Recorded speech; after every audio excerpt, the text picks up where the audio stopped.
Okay. All right. Welcome back, everybody, to the Growing Band Director podcast. This is episode number 73 with my friend Katie Spagnolo. Katie, how are you? I'm good. Yeah. Good. What was I going to say to start? I'm happy that you said that we're friends. This is cool. We have a Facebook group. I don't know if you're in it or not. I am, yeah. You are? Yeah. We just hit 1,000 people today. That's awesome. Yeah. Yeah. That's Excited. So thanks, everybody, for tuning in and all that. And we're going to talk today. I want to have Katie on because Katie is a younger teacher. You're in your first full year of teaching, right? And we all have this list of things that we wish we knew before we started teaching. So we're going to try to make this really practical for everybody. And we have some that people have contributed to the show who want to get some stuff in there too, and we're going to do that first. But first, I want to hear about you. So can you give us, like, you're a talker, and that's good. Give me, You're good. But can you give us, like, your 2-minute Oh, yeah. Easy. background? Easy. And I want you to gear it towards what makes you a good teacher. Oh, easy. What part of your background makes you a good teacher? I had great teachers. Yeah.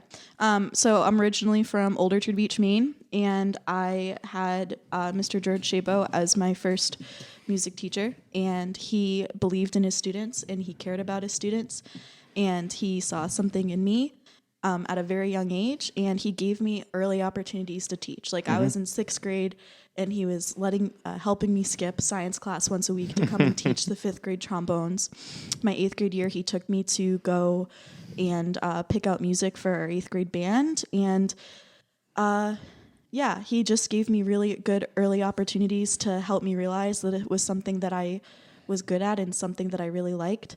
And then I got the privilege of working with Mr. Mark Manduca, who also saw that same drive in me and sort of gave me extra opportunities within the Old Orchard Beach Marching Band to show off my leadership and teaching abilities, being a section leader for a couple of years. And then, I also went to Thornton Academy for high school, and my teachers at Thornton were fantastic as well, and saw my natural ability to lead and really just helped pivot me in that direction. And what is it about you that makes you a good leader? It's a hard one. Yeah, what is it about me that makes me a good leader? Would you consider yourself genuine? Yeah. Yeah. What you see is what you get. Yeah. Yeah. And I'm passionate. I remember when I was graduating from high school, the banquet for marching band, I remember Chuck Panchot, who was the drill instructor for Old Orchard, when he was giving like a speech about each of the seniors, he said that, Katie loves the band more than she loves herself. And I wouldn't say that, but I would say that I'm kind of the type. I think what makes me a good leader is how much I care about the outcome for others more than how it looks on me, and I really want everyone to succeed. So yeah, and you got to think about the students a lot, because I heard a quote one time that if you're trying to lead people but they're not following you, you're just going for a walk. Yeah. That's true. If you try to lead people and they're not following you, you're just going off on your own. So the attentiveness to the students is probably big on that. Yeah. So then you went to University of Maine. Yes, I did. Who were your big mentors there? Well, I'm a trombone player, but I went to school thanks to Kathy Murray. Yep. I went to school for vocal concentration, and my voice teacher, Nancy Ogle, was phenomenal. I just adored her, and what I loved about her is that, not only were we, talking about singing and, singing really amazing things, and she really made me feel capable and talented, and like I had this big voice to work with that could go places. But I felt like she was a safe place where I could also talk about other things that were going on in the background that, I didn't necessarily feel comfortable sharing with my roommates about whatever. And I think that Philip Edelman is, I don't know if I can say that he's a beast, but I think he's a beast. I think he's awesome. He's great. He's great. I was in concert band with him for a semester. I wasn't able to complete it just because of my course load with everything else going on. It was too overwhelming for me. But I really wish I could have one of my biggest regrets is not finishing out that semester of concert band with him, because watching him work with his band and how he has like a science for everything that he does, and everything that he does has a reason, and how he's so efficient and maximizes every single minute of a rehearsal. I really think that the choir world could benefit from those tactics that he uses just as much as the band world. And I have a lot of respect for him, and he taught me a lot. So let's pinpoint on that, because he and I kind of come from the same lineage of teachers. But that ability to maximize rehearsal time, right? That's really huge, because kids get it. If kids are in your rehearsal and their time is being wasted, they get it. As a trombone player. But if you're like on it, they're willing to jump through walls for you, because they know how much of a benefit to their life you're bringing with how you pace your rehearsals. Absolutely. Yeah. Cool. And you went through COVID, like we all did. And I don't want to hear a sob story. We all have them. Yeah. We all have the sob story from COVID. Yeah. No, I don't want to tell it. We're good. Yeah. I kind of forgot that happened until, There you go. thank you. Okay. Oh, much better. Yep. Much better. I kind of forgot that happened until you said it. And then I was like, so clearly my brain just was like, didn't happen. Wow. Because most of us teachers cannot forget that it happened, because there's these gaps of knowledge of like, wow, you sound great. Now you can't count 3 beats. And it's like, now you don't remember F or F natural, but you can play all this other amazing stuff. Like the gaps of knowledge. And the kids, they're just immature, aren't they? I mean, I think all kids are really just behind maturity wise. Yeah, I was really shocked. I would say, well, first off, I will say that COVID hit when I was a junior in college, and so I did not get to finish out certain very important things like choral conducting. Yep. And I'm still kind of feeling the effects of that. But, you get through it. YouTube's a wonderful resource. I've got plenty of people I can talk to. I'll figure it out. No big deal. But when I got to student teaching, I student taught with your wife in Westbrook. And I remember like my first day of student teaching, I think it was a 5th grade or a 6th grade class. And I had done this activity where I had some questions for this book about Marian Anderson, who was the first black opera singer at the Met. And the kids, I tried to have them write on the board, and they were asking me how to spell words like didn't and because, and things I learned how to spell in 1st grade. And they were gripping their pencil so hard. It was like I was watching a 1st grader write. And that was really eye-opening for me, because I realized in that moment that my experience as a 5th grader when I was in school, which wasn't too far removed from them, no longer counted. And that was really scary. So yeah, absolutely. Their kids are not the average 5th grader that the general person who didn't experience COVID, it's just, they're not the same. No. Yeah. I think the biggest thing I wish I knew before I started teaching was I was under the impression that because I could teach them at a high enough level, I expected them to meet me there. Yeah. And thinking, okay, I'm going to go. This microphone keeps moving on you. I don't know if he just needs to. I don't know what's happening, but Okay. Anyway, we'll be fine. I thought, okay, if I just program high enough, whatever, they'll rise to that occasion. And then I realized over the years that I need to program at the right level. I need to meet them wherever they're at and do things that maybe I thought weren't what I would have done when I was younger. Maybe more metronome, maybe more play along, maybe more modeling, maybe more whatever. And then getting them up to that next level. So like meeting the kids where they're at, right, is so big. Like putting yourself in their shoes. And I think that, going back to what you asked me about what makes me a good leader, I constantly am trying to put myself in the shoes of my kids when I plan my curriculum as a general music teacher, or, even if I have a poor interaction with a kid. Yeah. So yeah, definitely. That's a mistake I think a lot of people make when they're starting out. And I've had to remind myself of a lot of the time too. Yeah. All right. So some things we wish before we started teaching, some things we wish you knew. How to accommodate music class to students with special needs, IEPs, and 504 language. So you teach all special ed and behavior classes. So IEPs, if people don't know, individual education plans, which as a music teacher we basically do anyway. right? Because we try to do what's best for the kid and individually teach them. And then 504 is they have special accommodations and things like that if people don't know that language. So let's talk about that. So what do you mean when you say that? So the school district that I work for has some students that are part of the special education program that are completely in the language in the education system, for those that don't know, is like your mainstream classroom. But then in Sanford, there are also, in Sanford, my school district that I work in, there are also self-contained units. And I teach the self-contained special ed classes, and they're split based on fine and gross motor skills into different groups, which also often correlates to cognitive functioning, for lack of better wording. And so my first 3 months of teaching, because the sessions break in the special ed rotation into thirds, I was teaching on one day.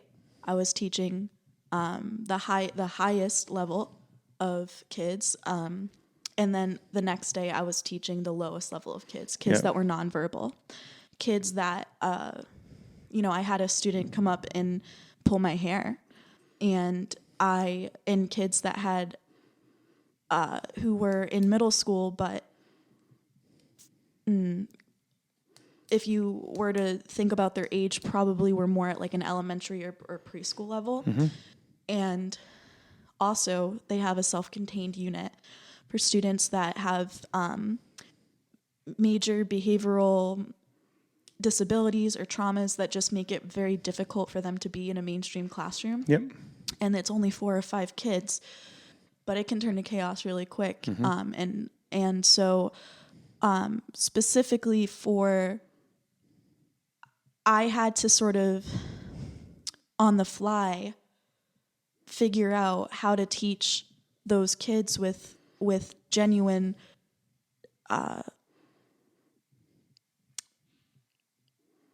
disabilities and differences that, a semester of a half, not even like a half a year of college just couldn't teach me, especially when it related to music. So what are some quick things you've done with them that have helped?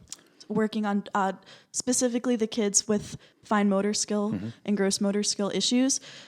I do a lot with us just working on steady beat, which is something I got from my student teaching experience in Westbrook.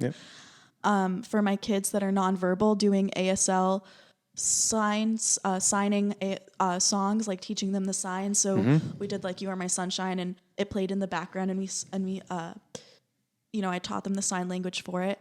That's great. Yeah, stuff like that. That's great. So like you talk about, so people think when they're going to be a music teacher that they're going to be their music teacher. They're not going to be their social worker. They're not going to be their parent. They're not going to be we're going to go in and teach them music. And then we learn really quickly that we hear a lot of stuff about the kids, and a lot of kids need our support. A lot of kids don't. And I think, I'm just going to say it, I think in education sometimes we overstep now, and I think we don't let the parents parent enough, and we sometimes think we know more than the parents about a kid. I'm not speaking for you, I'm speaking for myself. So there are kids that I really don't know much about besides music, and I think that's nice sometimes. I can do my piece of the triangle, the kid can do theirs, and the parent can do theirs. But then we have a lot of other kids who we need to help through a lot of things. So people have to be ready for that, and that's part of the wearing part of the job. I mean, I think of kids right away who, like, without me, they wouldn't have graduated. But, that's an opportunity that we have, and that's wearing on you. So you talk about this thing called detoxing, right? So like, because you take it home with you. So what are some ways that you kind of detox from that? Go to the gym. Yep. Like, big one. Becoming a teacher can very quickly, becoming a teacher can very quickly become your whole personality, and you could eat, sleep, breathe it. Yeah. But that's how you burn out. Like, please leave by contact hours. Like, please leave. Please go to the gym. Please have a hobby, especially if you're in your 20s. Please act like you're in your 20s on the weekends. Like, like use your preps the right way and you'll be fine. Like, so going to the gym and like moving is a big one. I've started reading for fun. Yeah. I've started reading fiction books again. Yeah. So reading is cool. And I want to jump in a little bit too. I don't have a lot of hobbies. Oh no. I like sports. There you go. I like working out and I like teaching music. I obviously love my family and like family time, but like I don't go and do a lot of other things. One thing, and I've met a lot of band directors like this, it's fun to like listen to music and look at scores at home at night. So you have to know yourself. I was talking with John McAllister back in November, who has this great website about fundamentals, and people don't know it. They should check him out. He's like, yeah, this is fun for me. For me, this isn't work. It's fun. So you have to know yourself. I totally agree. And I think most people need that total detachment and needing more time. However, I think you're a hardworking teacher, but I think there's a lot of younger teachers right now who don't know how to work yet. So my worry is that people don't put in the time to learn their craft. Like if you don't know what you're programming for next year, those are some things you should be doing to spend your time on. So your point is very well taken, and I appreciate it. You're right. People need to separate, and they need work-life balance. That's important. But I think that could also be an excuse for young teachers to not do what they have to do to establish their programs. Yeah, I think that is. Yeah. So the reason why I say that it comes back to knowing yourself, because I know that I'm the type of person that I will work myself into the ground. Like if I'm hyper fixated on something, I will work myself into the ground. So I think that the balance point in that is one thing that's helped me be able to maintain all of my goals for my students and for my program as a chorus teacher, and have that work-life balance is keeping a schedule, like an old school planner where I block out hours of time. And, even though, I say act like a 20-year-old, whatever, on Sundays, I set my Sundays aside to make sure that I'm ready to go into this week. And I, set a certain number of hours aside to make sure that I work on those things. So no, you raise a good point too. It's not an excuse to be lazy. Like we as music educators have to work twice as hard to advocate for our existence in a school. And so don't be lazy. You need to, unfortunately, in a lot of cases, you have to prove why it's important for your kids to have music as part of a well-rounded education. Right. Like, for example, when people take over a program, I'm thinking especially instrumentally now, a lot of times the kids have low levels. And one of the things you want to do is start giving some kids lessons, just pro bono, just there, before school, after school, study hall. You want to try to get every kid to learn as much as they can. So every music teacher, when they first start a job, they're staying late to help these two kids on a lesson in here, and then they come in early the other day to do that. And I worry that if people lose that, then it's going to be harder to build a program too.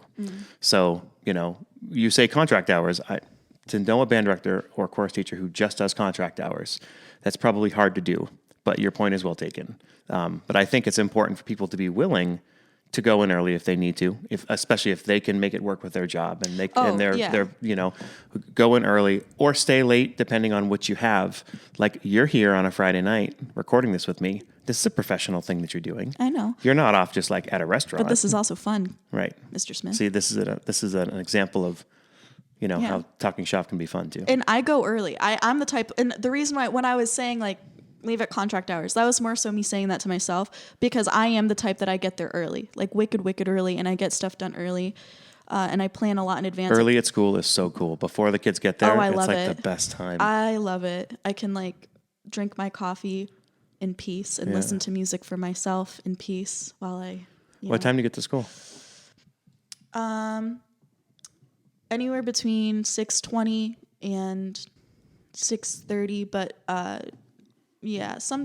today I rolled in at 7:05, but that was okay. It was Friday. Yeah. It's Friday. Yeah. And then the kids come in at like 7:20. I used to do that too. Crystal and I would get there really early. Yeah. But then we had these things called children. Yeah, I don't have that. And then that changes things. And then when they get old enough, we'll probably go back to going early again. So, okay, classroom management.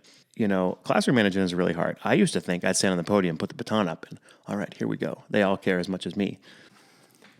I thought we'd get on the podium and kids would just pay attention and care and then go.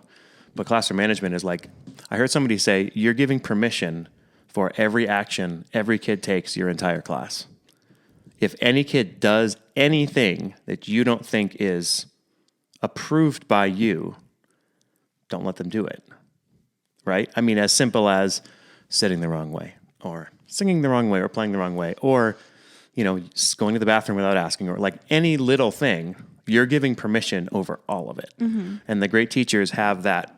They have control over everything there to a point in a culture that they almost don't have to do anything. The expectation is there. And then the classes run seamlessly. Like that's what we all strive to do, right? So you found classroom management to be different than you were expecting? Well, I think part of it you have to understand with my situation. I teach general music, and so I teach most of my day and most of my week is teaching the kids that most of them could care less about what I have to say because they have to take music. It's not a choice. Whereas, my 5th grade choir baby angels that I love so much, they're there because they want to be there. They chose to be there, you know, and I only see them for 40 minutes a week.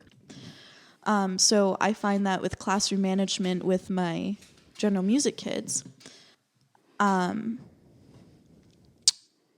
I think a lot of my classroom management comes back to trying to get into my kids' shoes, but also helping them because in middle school, you're still developing executive function. And part of executive function is being able to take accountability for your actions and decision make and think through and know that there are boundaries and there are consequences. And so a lot of my classroom management is around that, reminding them, I get it. Like, I know it's 8 o'clock in the morning. I get that you stayed up late. That's fine. But, this is what I'm trying to do. We're on the same team. And this is what is going to happen if you choose not to change your behavior. And I try to do a lot of that. And I have a reward system. Bribery works. Don't be afraid of bribery. Especially if that's the only thing that's getting that kid that doesn't want to be in your class to show up and engage and pay attention. Would you rather, Yeah, it works. bribe them or have them disrupt your class? Right.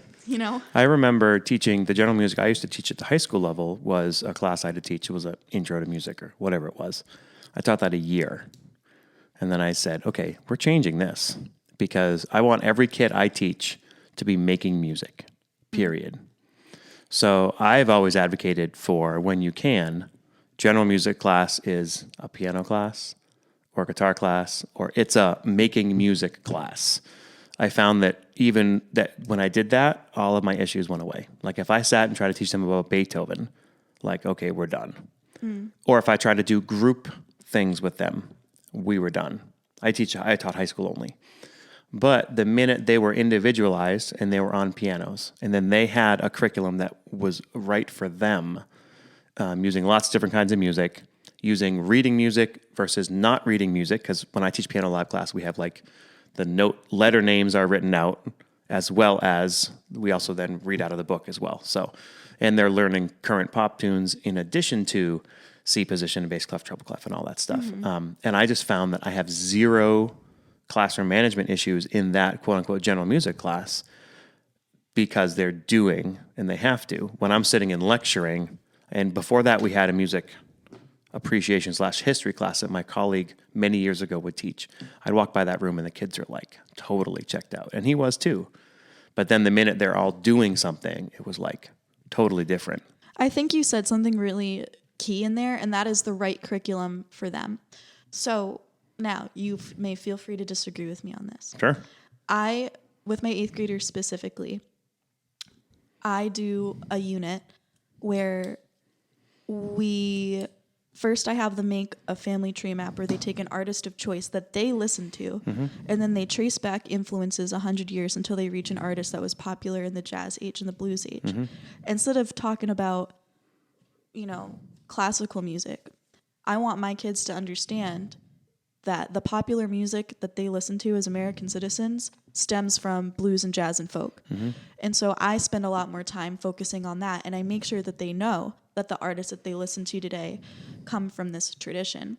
And I think I've gotten a lot more engagement from my 8th graders for that reason, and also including the pop culture sociological influences that cause different genres to develop. I was talking about making sure that the curriculum is correct for the student. And so I was talking about like my take on music history and what I teach them. And so basically by teaching them all about these different pop cultural movements in the music that, went hand in hand with those things, I have students in my class that can relate to the experiences of the people that developed the popular genres that came before them and have influenced the music that they listen to.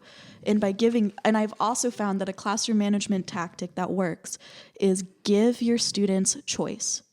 Give them a choice, like structured choice. It shouldn't be willy-nilly. You need to have pre-decided, given them a couple of guidelines, but then give them choice. Or here's 5 options, choose 3. Yeah, exactly. And any of them are fine, something like that. And they still feel like they have choice. Like I'll say, you can pick any artist you want, but if the songs that you're looking up on your Chromebook are going to get you kicked out of school, I don't want to have a conversation with the principal about that. Yeah. And they know what that means, Yep. especially if they're 8th Yep. graders, you know what that means.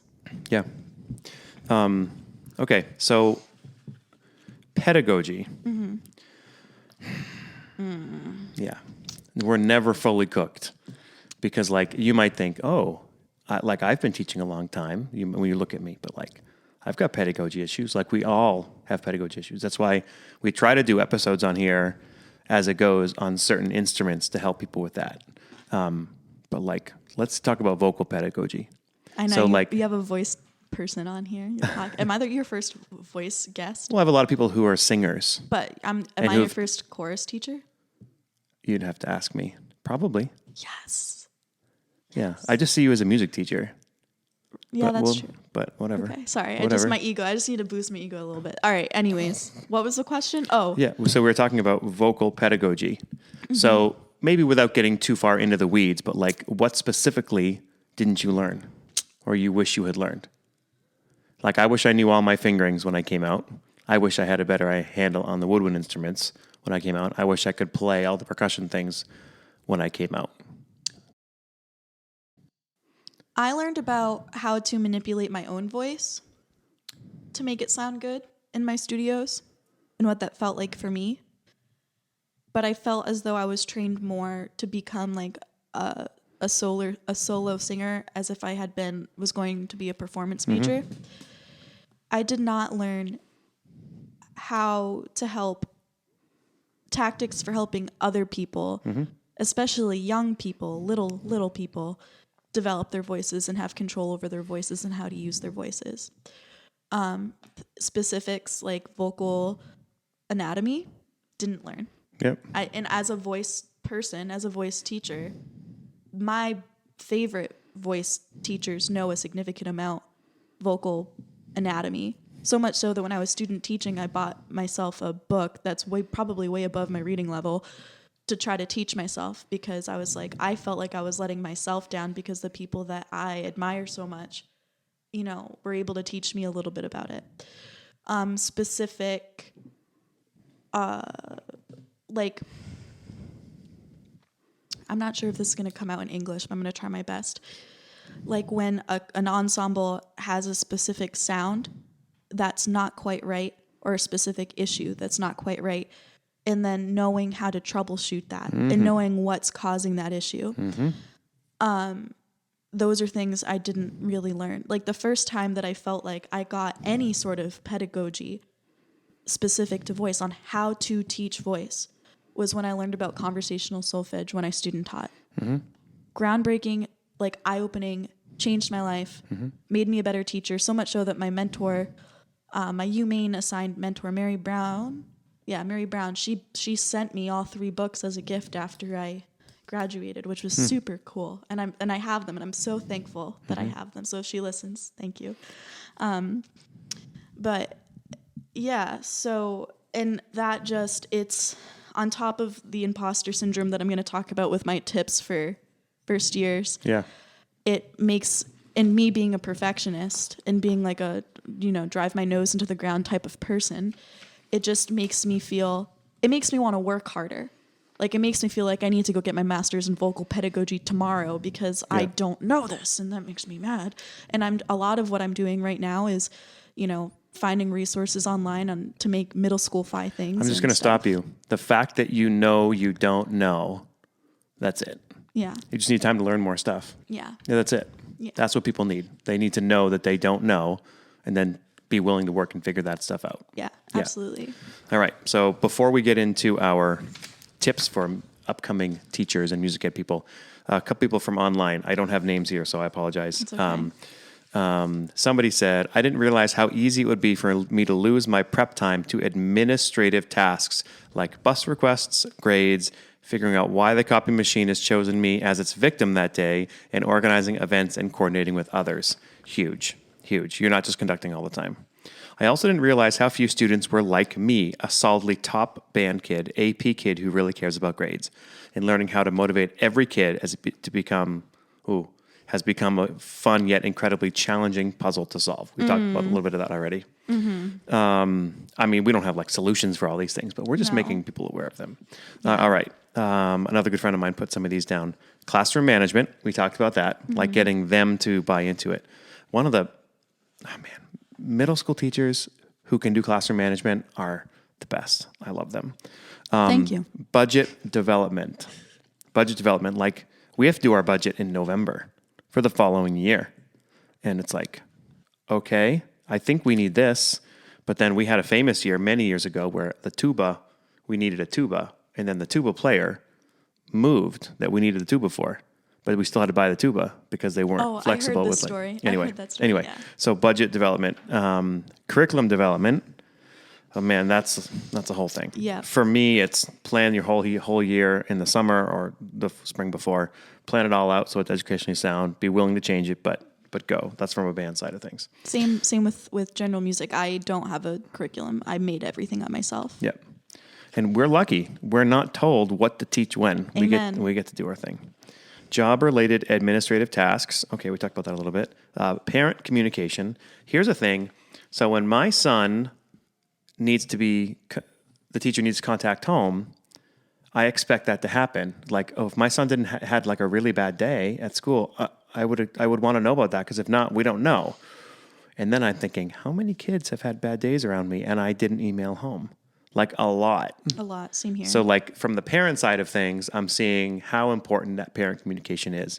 And one of the things Dr. Tim always said was always send information home in a positive way more than it's ever about chastising or negative. Mm-hmm. So if you've contacted parents about 10 different things that are all positive, and then something comes up, the parents are on your back and they can trust you. Not on your back, they're on your side and they can trust you. If the only time they hear from you is when their kid's screwing up, then it's going to feel pretty adversarial. Planning ahead and programming and ordering music, perfect. Supplies ordered and kept in stock. That might have been mine because I'm so bad at that. Like, we have the supplies we need, and then as they start to run out, I don't go like, oh, we're a week away from running out of that, or whatever, whether it be reeds or oil or whatever, and that's one thing I struggle with. So, all the things. Okay, so back to your thoughts. Advice to college graduates about entering the workforce. Okay. You want to go in order? Yeah, sure, we can go in order. Yeah. Okay. Find music for yourself. Find another hobby that you love. We've talked about this already. Mm-hmm. It's hard when your hobby becomes your work. Yeah, we talked about that. Make sure you sing or play for yourself outside of your job. Definitely. Yeah. And for me, can I be honest? Mm-hmm. I don't play trumpet outside of school anymore. I mean, I used to play professionally. Now, when I want to make music, I play the piano. I play guitar. Because for me, I don't mean piano is easy, because it's not. But like, you press the buttons, it comes out. And I can take a set of chord changes and just play what I want. And if I'm nervous, I just press the keys harder. And I still sound great. My tone doesn't change. I can just like zone out. It's almost like a drum circle. They've done these studies where like they've studied these tribes who are in these long 24-hour drum circles. And they don't use the bathroom. They don't eat. They don't like do anything. They just play. They're in this trance. For me, when I can play piano, it kind of like is this release. And to me, that's where I get it from. For you, it's guitar.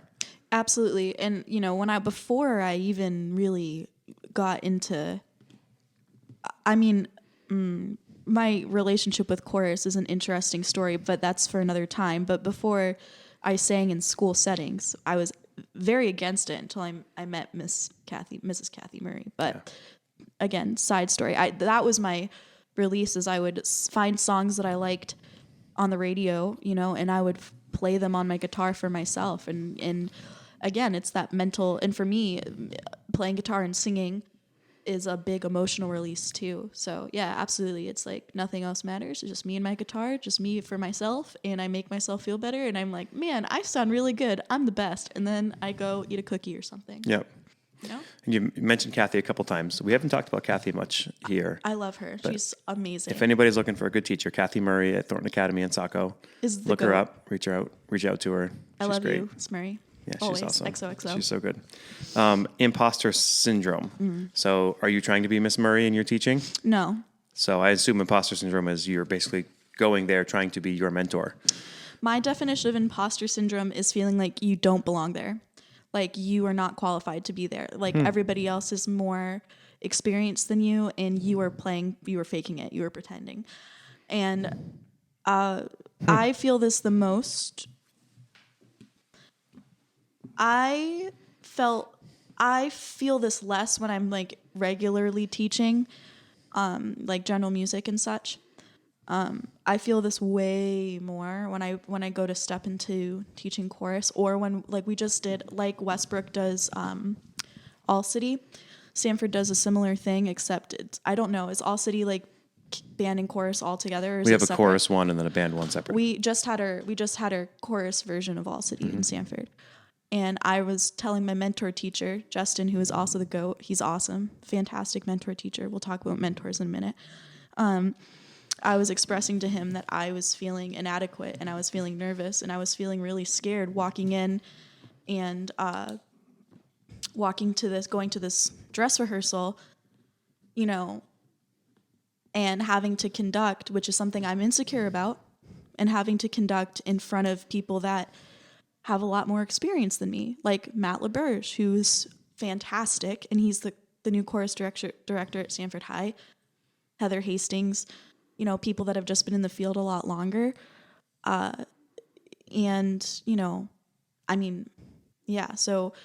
and I think, and then today we watched the Spring Sing concert, and I watched my conducting on the screen, and I looked at it and I was like, is it perfect? No. Did the kids fall apart? No. Did I give one correct cue and the kids came in at the right spot? Yeah. And then I was like, you know what? Was it a little high? Yeah. But I looked pretty good. I did it. And I looked like I knew what I was doing. Mm-hmm. And you're going to have moments like that all the time. And that's okay. So. Yeah, it's true. You know more than anybody else. You know more about that situation and those kids and what you've been through. Yeah, there's some other band directors or chorus teachers in the audience who are going to look, and we all judge, and like that's a thing.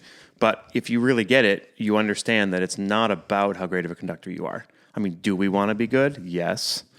But, you're there performing in front of parents. How many parents do you think are paying attention to your conducting pattern? They're like, no, I got my phone out. I want to see my kid sing. Yeah. Period. And thank you for letting my kid sing. Yeah, that's another thing too that I want to say, that like it's not about, when I say this, I mean this like you and the collective. Like it's, and myself. It's not about you. Like if it was about you, you would, become some, you would go to like conduct like, Boston Pops or whatever. It's about the kids. We become educators for the kids. And I think that when people start to lose sight and make it about themselves and let their ego take over, like, remember who it's about. So yeah, maybe my conducting's not perfect, but it's not about me. And I try to tell myself that. Tomorrow is another day. Tackle your to-do list. Be happy with what you can get done. Get your sleep and eat dinner and watch Love Island. I will not. For me, I wrote down this thing I'm thinking about as progress over perfection. Like every day I want to like tackle this whole enormous mountain. I just have to be okay with, we got better. We did whatever we were supposed to do. Let me be happy with it and move on. So I completely agree with you. Absolutely. Practice your instruments, all of them. You don't want to lose it. Yes. Yep. Nothing more to say about that. And practice new instruments. Like young band directors, learn the clarinet this summer. If you don't have one yet, pick the clarinet. Yeah. Clarinet's easier than harder than saxophone. So go with clarinet first. And then saxophone would be easier. Yeah. When I student taught on my prep blocks, I would I didn't do this the whole time, but I started doing this at some point during student teaching.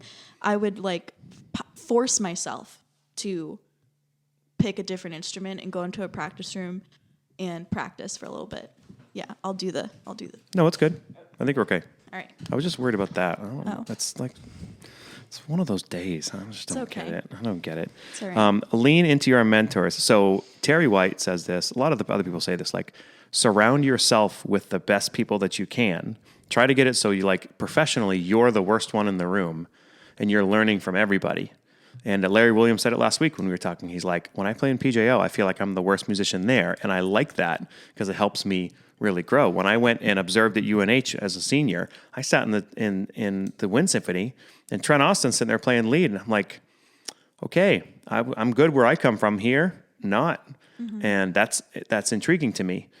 So surrounding yourself with great mentors is big. We talked about some of your mentors. Let's talk a little bit more about them. Yeah. Okay.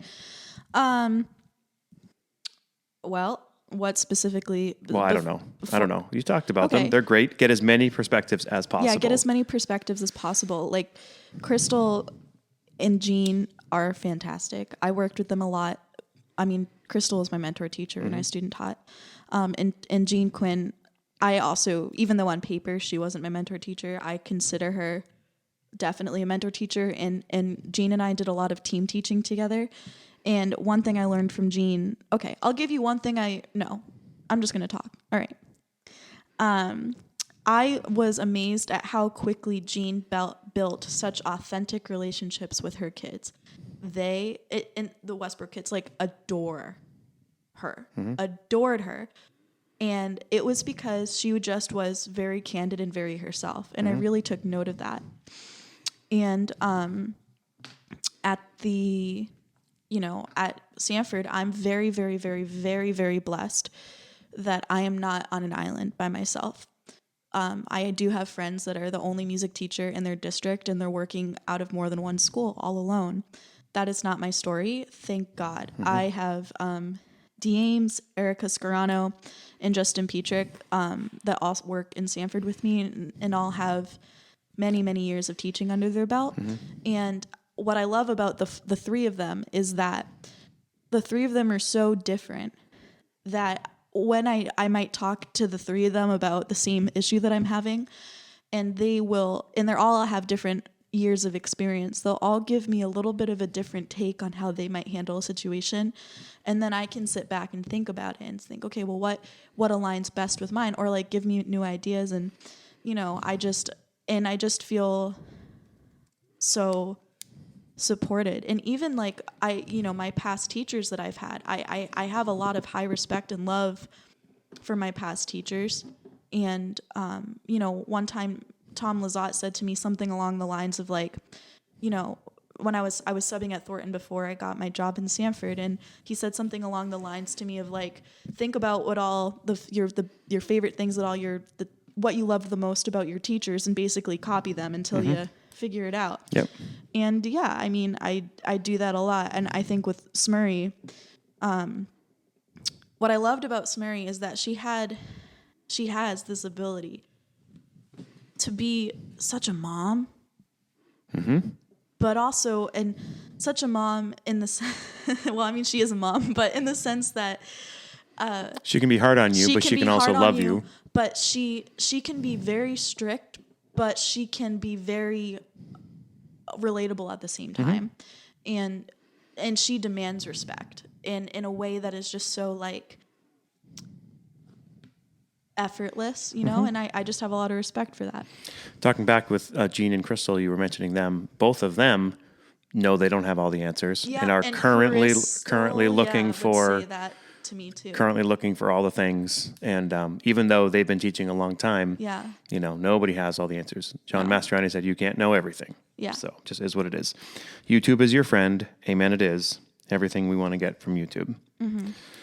The last one you have here is everything is theoretical until you get into the field. Your philosophy will change, and it is so important.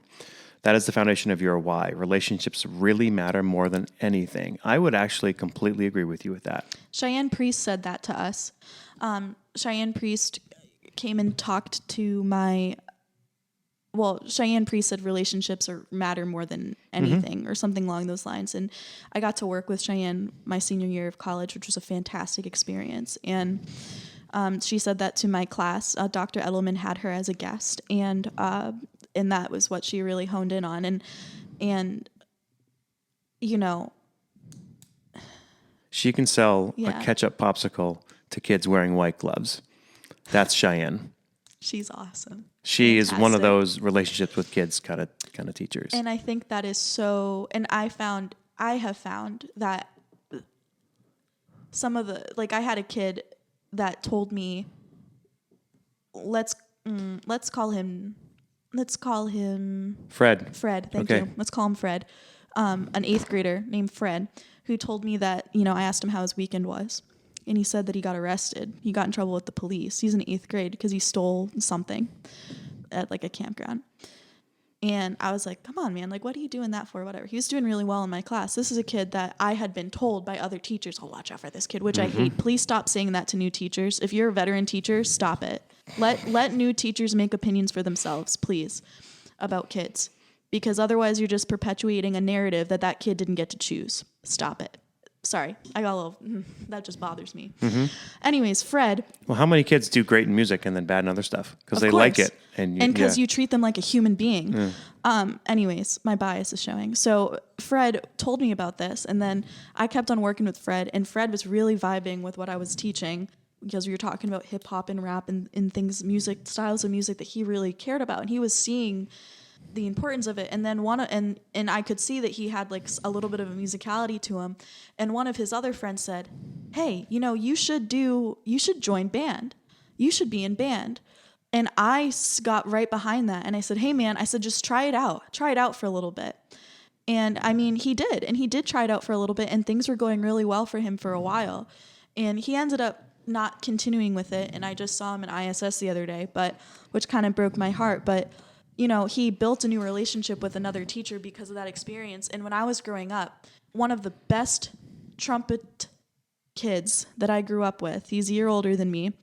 Let's also call him Fred, point 2.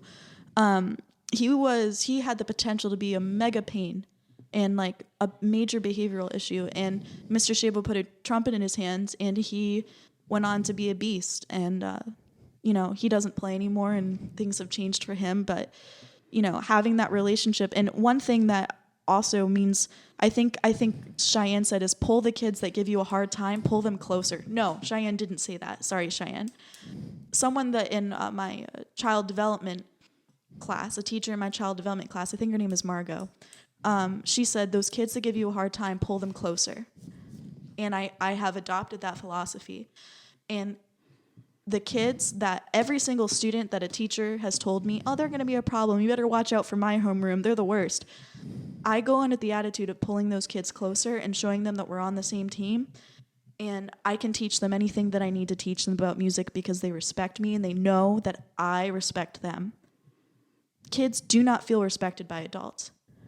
A lot of kids have like this arrogant like, I don't, everything is handed to me, blah, blah, blah. But at the end of the day, that I think a lot of that, especially with middle school, I'm talking from a middle school teacher perspective, a lot of that is just a facade for a lot of kids. A lot of kids, they hang out in our band rooms, in our chorus rooms, and they say hi to us in the hall, and they tell us random things that you're not really sure how to respond to. Like I had a kid pull something out of their pocket, and they're like, look, I gave it legs, and it was like this little like weird felt like worm thing that they had hot glued.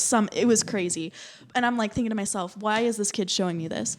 This kid is showing me this because there's something that I have done to this kid that's otherwise quiet and keeps their head down in the back of the class that makes them feel accepted and that makes them feel seen and makes them feel listened to.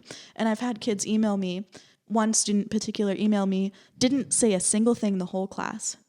Never raised their hand, never contributed, did okay academically. When it was time for me to go and work with another homeroom, they sent me an email and they said, thank you for making me feel so comfortable in your class. And I'd never had like a verbal conversation with that kid. And then after that kid started saying hello to me in the hall. And like my why at this point, as much as I love teaching music, and music is my is the way I move through the world, and the way that I communicate. It always has been and it always will be. I'm using my love for music to build relationships with kids, to see that there are things that they can get involved in that are better than, what the world has to offer today. And if in making them feel cared about in my class is the start of that conversation. Yeah. So. Well, Katie, you've given us a lot to think about today. Yeah, I went on a TED Talk. I'm sorry. No, it's great. It's Okay. great. Thank you for your perspective so much. Of course. Yeah, this has been great. Yeah. All right. Everybody, have a great day. Thanks for being with us. Okay. We sincerely appreciate you taking your valuable time and listening to the Growing Band Director podcast. Your students are very lucky to have a band director like you. If you have any suggestions for episode topics or think you have an area of expertise to share on a show with us, please reach out. If you enjoyed this episode, don't forget to subscribe. And if you want to help spread the word, please give us a 5-star review and tell your band director friends to subscribe as well. We're available on Apple Podcasts, Spotify, our YouTube channel, and wherever you listen to podcasts. Thanks for listening to The Growing Band Director. See you next week.